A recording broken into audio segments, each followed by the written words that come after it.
개정몽생이 백승조입니다. 오늘은 정부의 부동산 정책의 난맥상에 대해서 말씀을 드려보겠습니다. 최근에 수도권 부동산 시장은 매우 과열된 양상을 보이고 있고, 지방의 경우에 있어서는 경기 침체와 더불어서 장기간의 침체 양상이 지속되고 있는 것으로 알려져 있습니다. 우선 수도권 부동산 시장이 과열 양상을 보이게 된 주된 이유는 정부가 그동안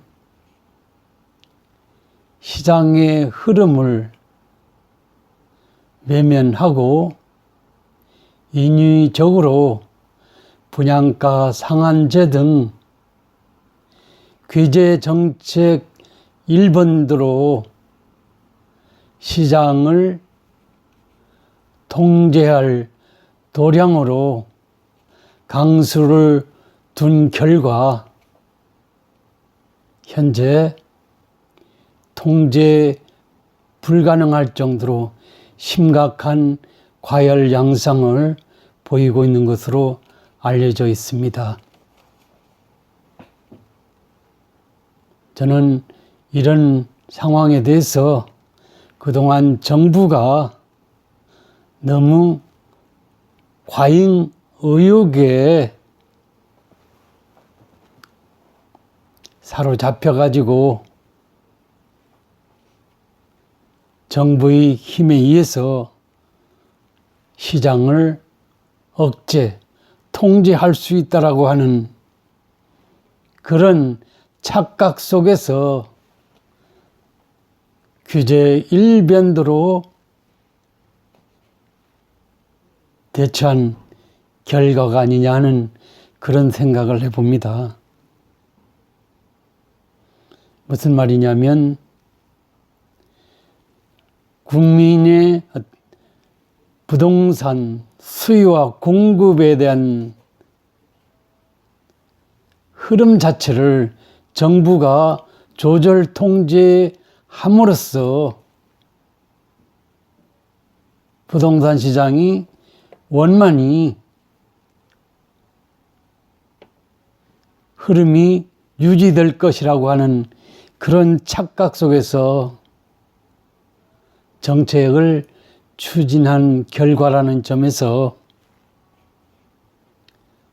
우선 정부 자체 스스로 한번 되돌아보고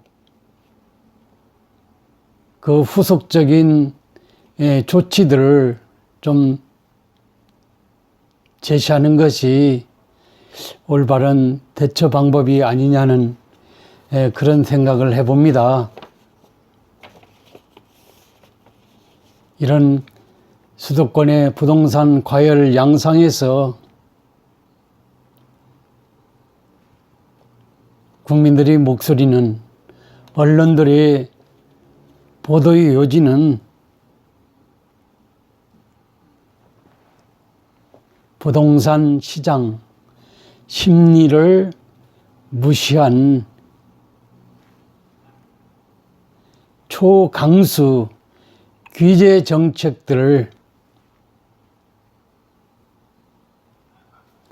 10년이면 강산도 변하는데 전임 노무현 정부 당시 정책들이 다소 가감이 된 채로 그대로 발표되고 있다. 그리고 그 정책 작성자들이 그 당시에 그분들이 작성하고 대처하고 있다라는 비판 아닌 비판이 흘러나오고 있습니다.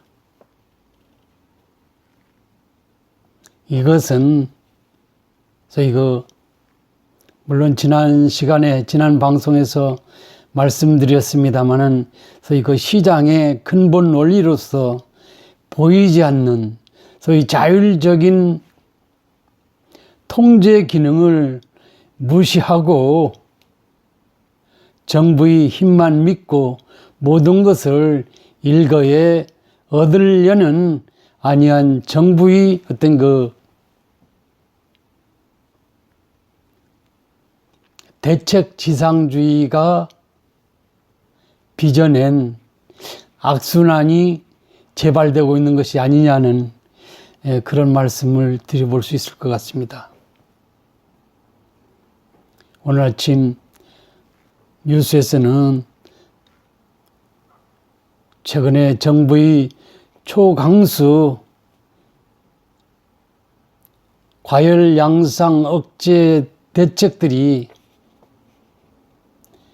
헌법이 정하고 있는 재산권 보장을 무시하는 처사다라는 입장에서 헌법재판소에 위헌 논란을 야기하는 헌법소원 제기가 있었다는 보도도 들려오고 있습니다.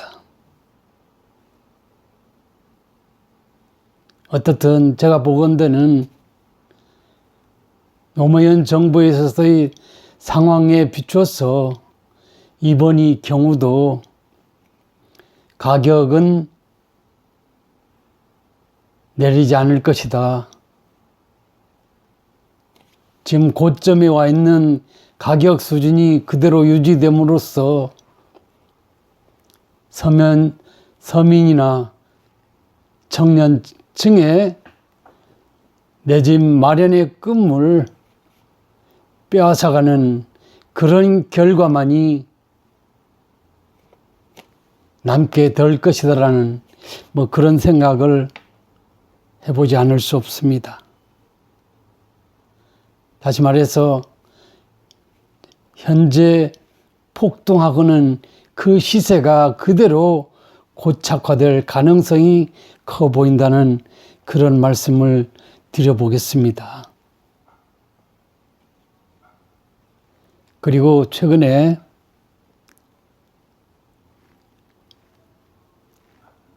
청와대 비서실장께서 소속원들에 대하여 2채 이상 집을 가진 구성원들에 대해서 매각을 권고한 사례에 비춰서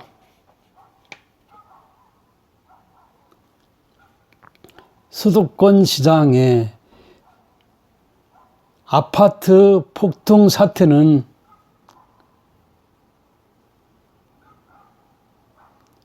권부에 있는 구성원들도 하고 있는 상황에 비추어서 전혀 간단해 보이지 않았다는 사실입니다. 선량한 국민을 향해서 아파트 가격 폭등 사태에 책임을 전가하듯이 초강수의 조세정책, 금융정책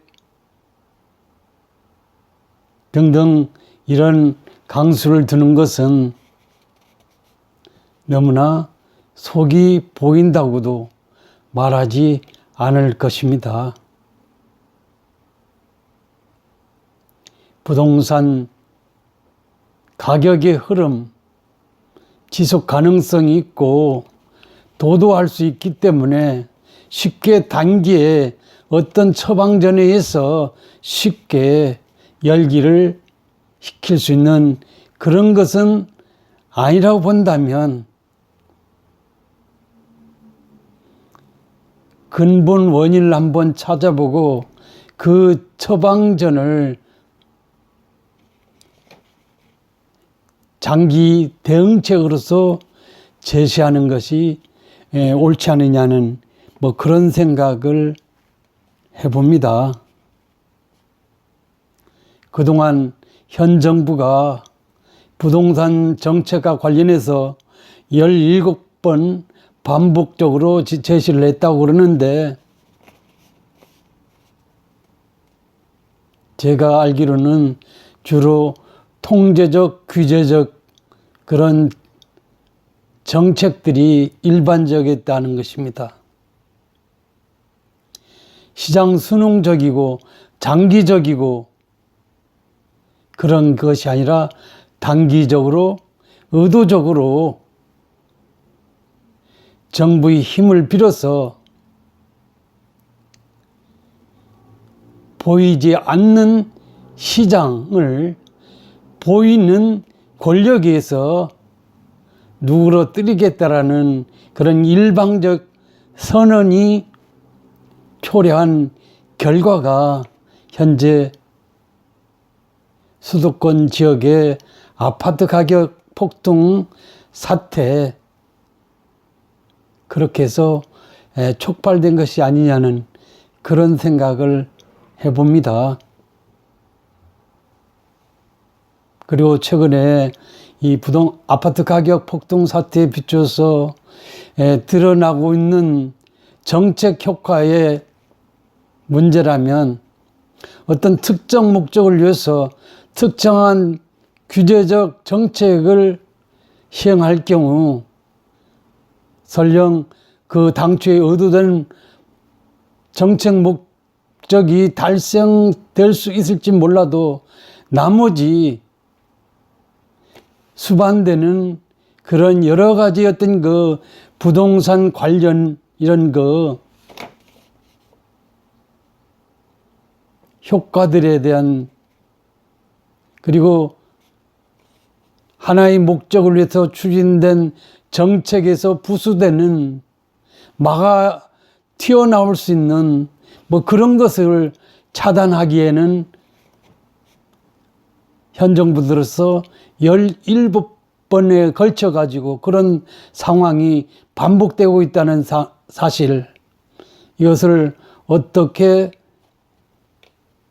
설명해야 될지 전혀 간단해 보이지도 않습니다.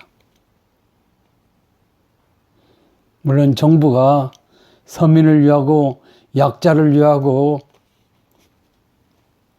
집 없는 국민들을 위해서 초강수의 이런 그 규제 일변도 정책을 추진한다는 것,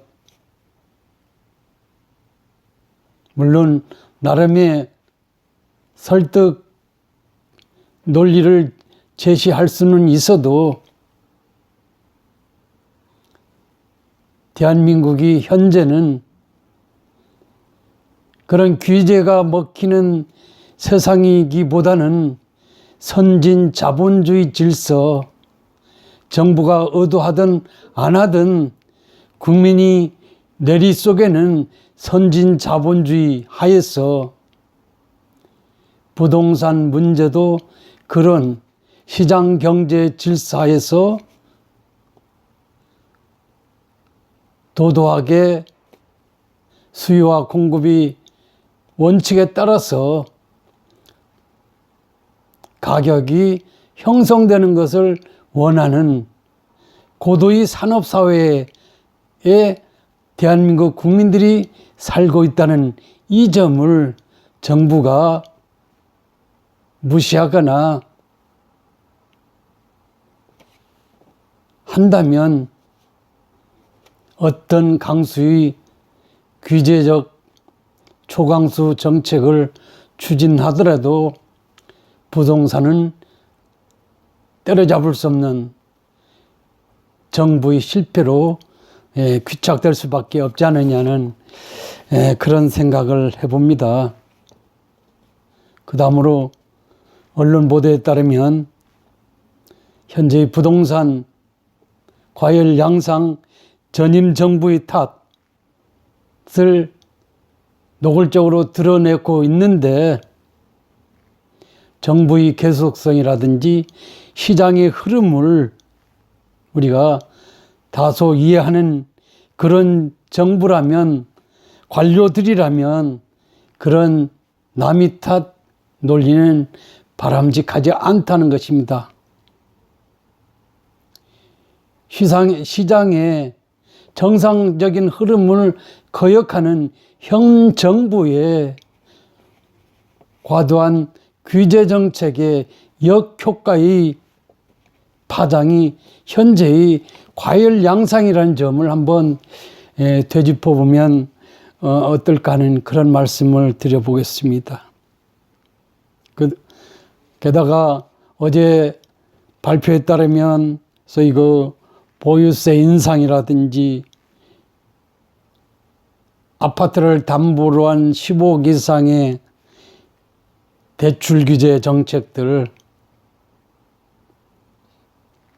과연 이것이 먹혀들 것인지는 물론 귀추가 주목되겠습니다마는 전혀 불가능할 수도 있다는 점을 저 개인적으로는 한번 그렇게 생각을 해봅니다. 그리고 특히나 저희 경제 상황이 어려운 상황에서 금융시장의 혼란도 예사롭지 않음을 떠올려 본다면 정부의 부동산 정책들 하나의 목적만 생각하고 나머지 9의 정책적 부수 효과에 대해서는 등한시하는 이런 것들 이제는 좀 곰곰이 따져볼 필요가 있지 않느냐는 그런 생각을 해봅니다. 고도산업사회고 선진 자본주의 경제 질서가 도도하게 흐르는 대한민국에서의 부동산 정책, 이제는 규제 중심으로 강수 중심으로 정부 의도대로 가고자 하는 그런 착상들 서서히 내려놓을 때가 되지 않느냐는 그런 말씀을 드려봅니다. 물론 그럴 경우 일시적인 문제투성이로 드러날 수 있는 여지는 있습니다만은 장기적으로는 대한민국이 부동산 시장의 질서는 순응적이고 시장 중심적이고 수요와 공급이 원칙이 그런대로 작동하고 다만 정부는 부수적으로 반드시 필요한 경우에만 규제를 동원할 수 있는 그런 시스템이 일반화됐으면 좋겠다는 말씀을 드려봅니다. 여러분도 부동산에 대해서 매우 큰 관심을 가지고 있으리라 생각이 됩니다. 제가 오늘 두서없이 여러분한테 부동산의 난맥상에 대해서 말씀드려봤습니다. 한번 여러분도 곰곰이 생각해 보시기 바랍니다. 감사합니다.